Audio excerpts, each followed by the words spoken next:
안녕하세요. 삶의 지혜와 역사의 숨결을 나누는 시간입니다.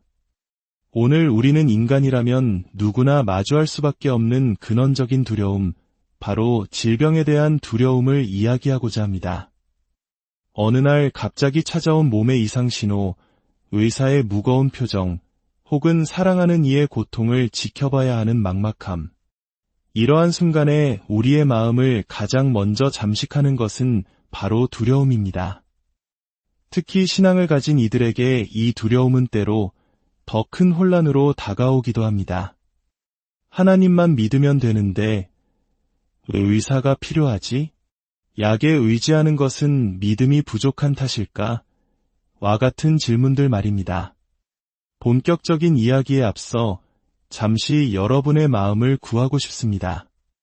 만약 이 이야기가 여러분의 마음에 작은 위로와 빛이 된다면 이 온기를 주변에 나눠주시길 부탁드립니다. 여러분의 좋아요와 구독은 저희가 이 사역을 계속 이어갈 수 있도록 하는 따뜻한 격려이자 어둠 속을 걷는 또 다른 누군가를 위한 작은 기도가 됩니다. 이 따스함을 나누시는 모든 분들의 삶에 하나님의 크신 은혜와 평강이 함께 하시기를 축복합니다. 자, 이제 이야기의 문을 열어보겠습니다. 혹시 이런 말을 들어보신 적 있으신가요? 하나님만 계시면 됩니다. 의사도 약도 필요 없습니다. 오직 하나님만 믿으십시오. 만약 당신이 의사나 약을 신뢰한다면 그것은 당신의 믿음이 부족하기 때문입니다. 하나님은 그런 방식으로 치유하지 않으십니다. 일견 매우 강한 믿음의 고백처럼 들리는 이 말 속에는 그러나 성경 전체의 가르침과는 조금 다른 오해가 숨어 있을 수 있습니다. 물론 하나님께서는 초자연적인 방식으로 아무런 매개 없이도 우리를 치유하실 수 있는 전능하신 분입니다.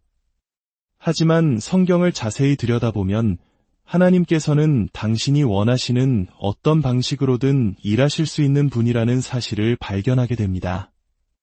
의사를 통해서든 의사 없이든 처방전을 통해서든 처방전 없이든 말입니다.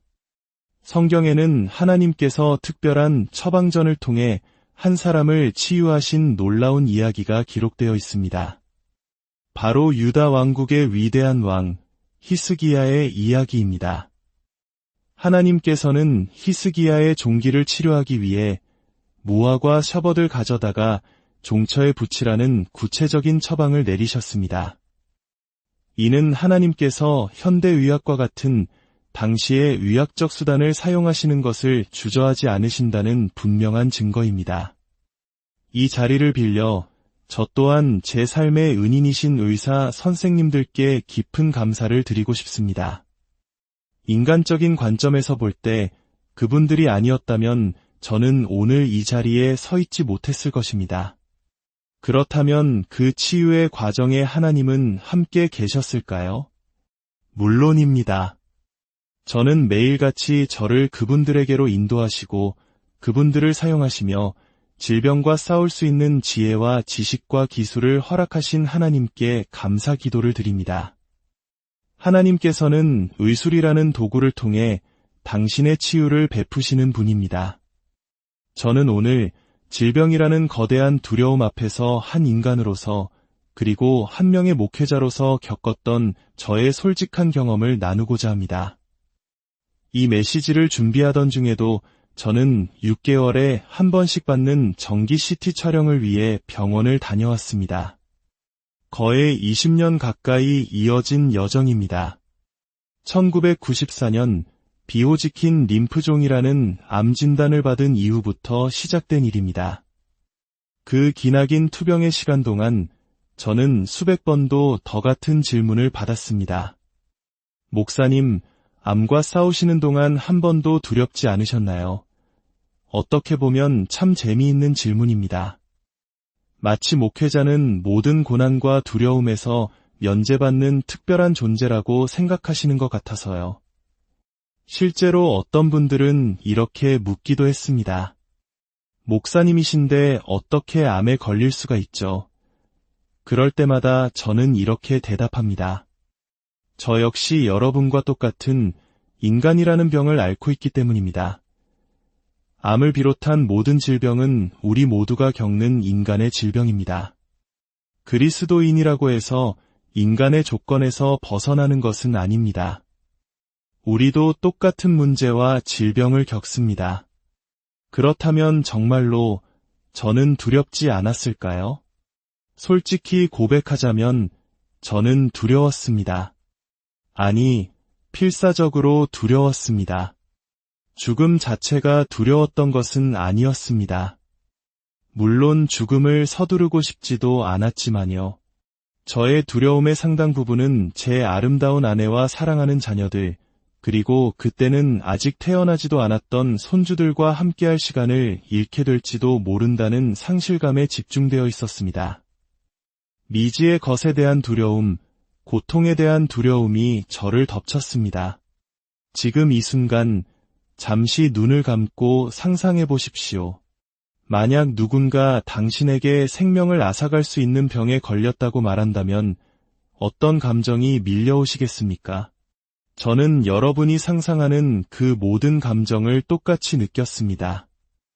질병의 그림자는 우리가 에덴 동산에서 멀어진 순간부터 인류를 따라다녔습니다. 하나님께서 아담과 하와를 완전한 건강의 상태로 창조하셨지만 그들이 죄를 지으면서 자연의 질서 전체가 흔들렸고 질병은 냉혹한 현실이 되었으며 죽음은 피할 수 없는 운명이 되었습니다. 우리가 이 땅에서 보내는 시간의 일부는 좋든 싫든 앓거나 다치거나 죽어가는 과정 속에서 보내게 됩니다. 건강의 상실은 갑작스럽게 찾아오기도 혹은 서서히 다가오기도 하지만 결국 우리 모두에게 내려앉습니다. 의사에게서 걸려온 한 통의 전화, 의사의 굳은 표정, 가슴에 느껴지는 작은 경련 하나가 우리 심장에 공포의 파동을 일으킵니다. 질병이라는 단어는 그 자체로 편안함이 없는 상태를 의미합니다. 삶의 평온한 패턴을 무너뜨리는 모든 것입니다. 고통과 아픔, 때로는 치료 과정 자체가 병보다 더 쇠약하게 만들기도 합니다. 주사바늘, 튜브, 모니터, 호출 버튼, 그리고 병상에서의 수많은 불편함들. 여기에 독립성을 잃고 다른 사람에게 짐이 될지 모른다는 불안감, 죽음의 가능성까지 더해지면 우리는 존엄성을 잃어버리기 쉽습니다. 아마 오늘 이 자리에 오신 분들 중에도 가슴의 통증이나 뼈마디의 쑤심, 혹은 떨어지지 않는 기침 때문에 불안한 마음을 안고 계신 분이 있을지 모릅니다. 혹은 이미 진단을 받고 힘겨운 싸움을 하고 계실 수도 있습니다. 성경에는 우리가 놀랄 만큼 많은 질병의 이야기가 담겨 있습니다. 육체의 가시를 지녔던 바울, 잿더미에 앉아 고통받던 욥, 혈루증을 앓던 여인, 나병 환자 나아만, 발의 병이 든 아사왕, 창자의 병이 든 여호람왕, 죽을 병에 걸렸던 에바브로디도와 도르가까지. 성경은 질병으로 고통받았던 수많은 믿음의 선배들의 이야기를 증언하고 있습니다. 그 중에서도 오늘 우리가 깊이 살펴볼 인물은 바로 유다의 왕 히스기야입니다. 그는 25의 나이에 왕위에 올라 영적으로 타락하고 퇴보했던 나라를 바로 세우기 위해 즉시 개혁을 시작한 선한 왕이었습니다. 역대하 29장은 그가 성전문을 열고 수리하며 제사장들과 레위인들을 모아 성전을 정화하고 그 안의 모든 더러운 것을 없애도록 명했다고 기록합니다. 그의 통치 아래 유다 왕국은 역사상 가장 행복한 시기 중 하나를 맞이했습니다. 하지만 히스기야가 39살이 되던 해 모든 것이 변했습니다. 이사야 38장 1절은 이렇게 기록합니다. 그때에 히스기야가 병들어 죽게 되니 아모스의 아들 선지자 이사야가 나아가 그에게 이르되 여호와께서 이같이 말씀하시기를 너는 내 집에 유언하라 내가 죽고 살지 못하리라 하셨나이다 하니 이것은 마치 종양 전문의가 검사를 마친 후 손 쓸 수 없는 말기입니다. 6개월 남았습니다. 라고 말하는 것과 같은 사형 선고였습니다. 희망은 없었습니다. 이러한 절망적인 상황 앞에서 히스기야는 무엇을 했을까요? 그는 믿는 자가 할 수 있는 가장 본질적인 행동을 했습니다. 바로 기도였습니다. 이사야 38장은 그가 얼굴을 벽으로 향하고 여호와께 기도했다고 기록합니다. 여호와여 구하오니 내가 주 앞에서 진실과 전심으로 행하며 주의 목전에서 선하게 행한 것을 기억하옵소서 하고 히스기야가 심히 통곡하더라. 슬픔이 어둡고 차가운 바람처럼 히스기야를 휩쓸었습니다. 그는 벽을 향해 얼굴을 돌린 채 치유를 위해 하나님께 부르짖었습니다. 그의 병상은 땀과 눈물로 흠뻑 젖었습니다. 성경에는 그의 기도가 시적인 언어로 생생하게 묘사되어 있습니다. 내가 중년에 스올의 문에 들어가 나의 남은 해를 빼앗기게 되리라 하는도다. 나의 거처는 목자의 장막을 거듬 같이 나를 떠나 옮겨졌고 직공이 배를 걷어 마름같이 내가 내 생명을 말았도다. 내가 아침까지 견디었사오나 주께서 사자같이 나의 모든 뼈를 꺾으시오니 나는 제비같이 핫같이 지저귀며 비둘기같이 슬피 울며 나의 눈이 쇠하도록 앙망하나이다. 여호와여 내가 압제를 받사오니 나의 중보가 되옵소서. 이 기도는 마치 오늘날 우리가 드리는 기도처럼 들리지 않습니까? 주님, 저는 아직 할 일이 너무 많습니다. 제게는 아직 꿈과 비전이 있습니다. 손주들이 자라 결혼하는 것을 보고 싶습니다. 우리는 하나님께서 우리의 기도를 들어주시고 더 많은 삶을 허락해 주셔야 하는 모든 이유를 대며 부르짖습니다. 그리고 놀라운 일이 일어났습니다. 하나님께서 응답하셨습니다. 이사야 38장 4절입니다. 이에 여호와의 말씀이 이사야에게 임하여 이르시되 너는 가서 히스기야에게 이르기를 내 조상 다윗의 하나님 여호와께서 이같이 말씀하시기를 내가 내 기도를 들었고 내 눈물을 보았노라. 내가 내 수안에 15년을 더하고 하나님께서는 히스기야의 눈물을 보셨고 그의 기도에 응답하사 그의 생명을 15년이나 연장시켜 주셨습니다. 기도는 상황을 바꿉니다. 우리 자신뿐만 아니라 하나님께서 일하시는 방식을 바꿀 수 있습니다. 우리가 할 수 있는 많은 일이 있지만 기도보다 더 강력하고 중요한 일은 없습니다. 모든 일의 시작은 기도가 되어야 합니다. 하나님께서는 히스기야를 치유하시되 앞서 말씀드린 것처럼 특별한 처방전을 주셨습니다. 이사야 38장 21절 무화과 반죽을 가져다가 종처에 붙이면 왕이 나으리라. 이것은 하나님께서 위약적 수단을 통해 일하시는 것을 보여주는 명백한 사례입니다.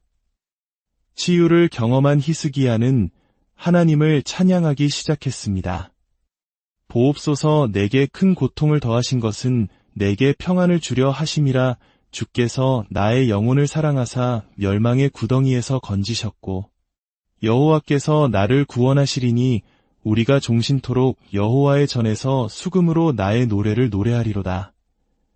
암이 사라졌다는 질병이 패배했다는 소식을 들었을 때의 그 기쁨은 말로 다 표현할 수 없습니다. 우리는 손을 하늘로 들고 춤을 추며 주님을 찬양하게 될 것입니다. 시편 103편의 고백처럼 말입니다. 내 영혼아 여호와를 송축하라. 내 속에 있는 것들아 다 그의 거룩한 이름을 송축하라. 그가 내 모든 죄악을 사하시며 내 모든 병을 고치시며 우리 하나님은 치유하시는 분이십니다. 하지만 히스기야의 이야기는 여기서 끝나지 않습니다. 그리고 이 뒷이야기는 우리에게 더 깊고 중요한 교훈을 줍니다. 하나님께서 허락하신 15년의 추가적인 삶 동안 히스기야는 몇 가지 치명적인 실수를 저질렀습니다. 그는 교만해져서 바빌로니아 사절단에게 유다, 왕국의 모든 보물창고를 자랑하듯 보여주었습니다. 이는 훗날 바빌로니아가 유다를 침공하여 모든 것을 약탈해가는 빌미가 되었습니다. 그러나 더 끔찍한 비극이 있었습니다. 병이 낫기 전까지 아들이 없었던 히스기야는 연장된 삶 동안 아들을 낳았는데 그의 이름이 바로 므낫세였습니다. 므낫세는 성경에 등장하는 가장 사악한 왕 중 한 명이 되었습니다. 그는 아버지 히스기야가 이룩한 모든 종교개혁을 뒤엎고 우상 숭배와 주술, 심지어 자신의 아들을 몰렉신에게 제물로 바치는 끔찍한 죄까지 저질렀습니다. 그의 통치 아래 유다는 회복할 수 없는 영적 암흑기에 빠져들었습니다. 이 사실은 우리에게 섬뜩한 질문을 던집니다. 차라리 히스기야가 그때 죽는 것이 유다 민족을 위해 더 나았던 것은 아닐까? 질병보다 더 끔찍한 것들이 있다는 것을 이야기는 보여줍니다. 이것이 바로 우리가 기도할 때 만일 아버지의 뜻이거든 이라는 단서를 붙여야 하는 이유입니다. 이것은 믿음이 약해서가 아닙니다. 겟세마네 동산에서 우리 구주께서 나의 원대로 마시옵고 아버지의 원대로 되기를 원하나이다. 라고 기도하셨던 것처럼 우리의 시야를 넘어 모든 것을 아시는 하나님의 주권에 모든 것을 맡기는 가장 겸손하고 위대한 믿음의 표현입니다. 그리스도인인 우리 모두는 결국 치유받습니다. 어떤 이는 이 땅에서 그리고 우리 모두는 저 천국에서 온전한 치유를 경험하게 될 것입니다. 그렇다면 히스기야의 삶을 통해 질병의 두려움 앞에 선 우리가 붙들어야 할 실제적인 지혜는 무엇일까요? 첫째, 당신의 마음을 다스리십시오. 디모데후서 1장 7절은 말씀합니다. 하나님이 우리에게 주신 것은 두려워하는 마음이 아니요 오직 능력과 사랑과 절제하는 마음이니 우리가 아플 때 영적으로나 감정적으로 강건함을 유지하기 위해 힘써야 합니다. 우리의 태도가 모든 것을 결정합니다. 잠언 18장 14절은 사람의 심령은 그의 병을 능히 이기려니와 심령이 상하면 그것을 누가 일으키겠느냐라고 말합니다. 긍정적인 마음, 하나님을 신뢰하는 마음이 질병을 이기는 가장 큰 힘이 될 수 있습니다. 둘째, 당신의 축복을 세어보십시오. 성경은 모든 일에 감사하라고 말합니다. 비록 우리가 아플지라도 우리는 친구들의 기도에, 사랑하는 이의 쪽지에, 헌신적인 간호사의 돌봄에, 의사의 미소에, 떠오르는 찬송가 구절에, 대신 잔디를 깎아주는 이웃에, 우리를 위로하는 성경 말씀에, 고통을 덜어주는 약 하나에, 병실 창문으로 스며드는 한 줄기 햇살에 감사할 수 있습니다. 척박한 바위 틈에서 피어나는 작은 들꽃을 발견하듯 우리 삶의 작은 감사들을 찾아내는 훈련을 하십시오. 셋째, 당신의 사명을 계속 감당하십시오. 에베소서는 우리가 선한 일을 위하여 그리스도 예수 안에서 지으심을 받은 자라고 말합니다. 질병이 우리의 일의 종류나 강도를 바꿀 수는 있지만 하나님께서 우리를 이 땅에 두시는 한 우리에게는 사명이 있습니다. 침대에 누워있을지라도 기도 사역을 할 수 있고 글을 쓸 수 있으며 다른 이들을 격려할 수 있습니다. 고난의 경험은 종종 우리를 더 깊은 공감과 섬김의 자리로 인도합니다. 넷째, 하나님의 약속을 붙드십시오. 요한복음 11장 4절에서 예수님께서는 병든 나사로에 대해 이렇게 말씀하셨습니다. 이 병은 죽을 병이 아니라 하나님의 영광을 위함이요 하나님의 아들이 이로 말미암아 영광을 받게 하려 함이라. 이 말씀은 나사로의 병에 죽음이 포함되지 않는다는 뜻이 아니었습니다. 그 병이 죽음으로 끝나지 않을 것이라는 의미였습니다. 그리스도인에게 질병은 결코 죽음으로 끝나지 않습니다. 죽음을 포함할 수는 있지만 그것은 영원한 생명과 하나님의 영광으로 나아가는 통로가 될 뿐입니다. 마지막으로 당신의 미래를 소망하십시오. 예수님께서는 우리를 위해 천국의 거처를 예비하러 가셨다고 약속하셨습니다. 우리가 겪는 모든 육체의 고통은 그리스도께서 우리를 위해 얻으신 구속의 보상의 일부인 궁극적이고 영원한 치유의 약속 앞에서 잠깐일 뿐입니다. 그가 채찍에 맞음으로 우리는 나음을 입었습니다. 이 나음은 이 땅에서의 일시적인 치유를 넘어 주님 앞에서는 날 우리의 몸이 부활하여 온전히 치유될 영원한 소망을 포함합니다. 하나님께서는 모든 사람을 치유하십니다. 어떤 사람은 이 땅에서, 그리고 우리 모두는 저 천국에서 말입니다. 만약 천국에 가는 것이 우리에게 일어날 수 있는 최악의 일이라면 우리는 어떤 의학적 위기나 건강의 상실 속에서도 절망할 필요가 없습니다. 우리에게는 무덤이 비어있는 위대한 의사이신 예수 그리스도가 계시기 때문입니다. 우리에게는 문이 활짝 열려있는 하늘의 본향이 있습니다. 우리에게는 두 팔을 벌려 우리를 안아주시는 자비로운 구원자가 계십니다. 그러니 두려워하지 마십시오. 질병으로 인해 두려워할 필요가 없습니다. 하나님께서 당신에게 가까이 다가오시는 때가 있다면 그것은 바로 당신이 아플 때입니다. 주님의 임재를 경험하기 위해서라면 아픈 것도 가치가 있을 정도입니다. 주님은 결코 당신을 떠나거나 버리지 않으실 것입니다. 지금 이 순간 질병의 고통 속에서 혹은 미래에 대한 두려움 속에서 이야기를 듣고 계신 모든 분들을 위해 기도합니다. 우리에게 두려워하는 마음이 아닌 능력과 사랑과 절제하는 마음을 주시는 주님, 당신의 강한 팔로 우리를 붙들어 주옵소서. 우리의 연약함 속에서 당신의 온전함을 배우게 하시고 우리의 깨어짐을 통해 당신의 영광을 드러내 주옵소서. 예수 그리스도의 이름으로